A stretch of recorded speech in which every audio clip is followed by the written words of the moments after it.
So welcome to the channel. This is a little different Merc day. Sometimes things arise that are more important to get tended with, and this was kind of a very unforeseen.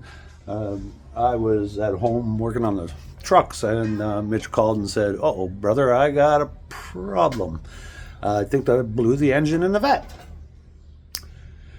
And it turns out that's exactly what happened. So a lot has happened in a couple of days.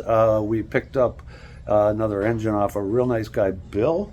We dragged all the equipment down from my place so that we can get this out. We put in a day shift, basically a whole day, and we've got this prepared to come out now.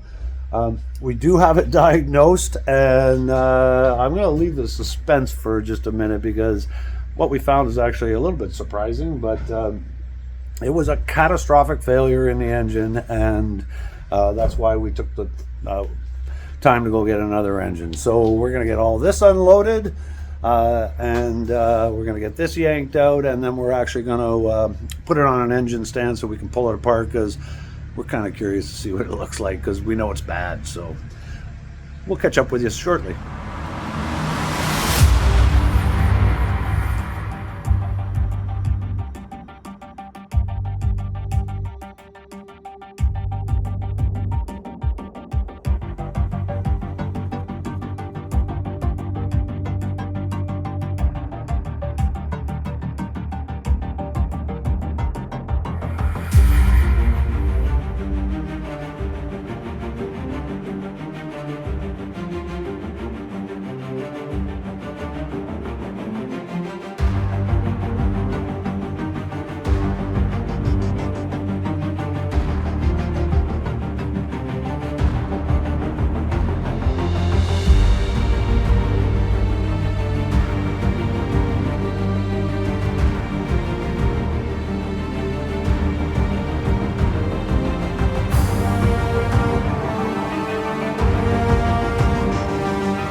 So you can see how much damage was caused by what we believe was the number 7 piston failing. It was just something else to see the main cap on the end with the thrust bearing broken away, bent the dowel over, and actually snapped the main cap partway through itself.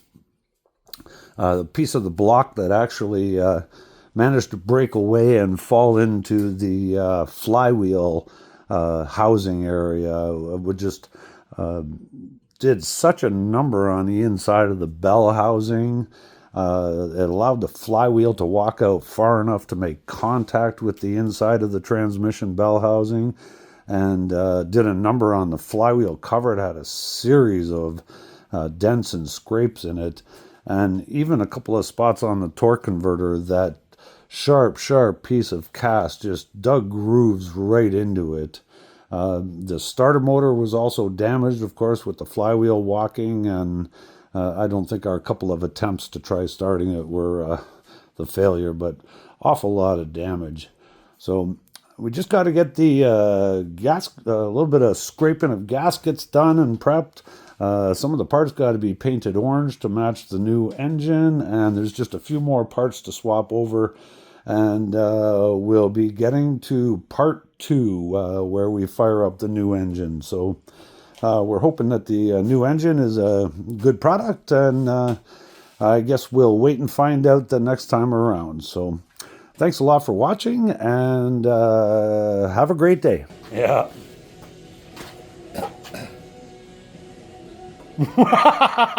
Hey, take the crankshaft out, Mitch. No, just once. I got my half. Look at that.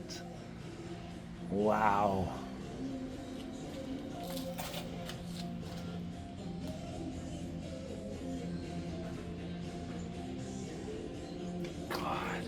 I was just looking at that too.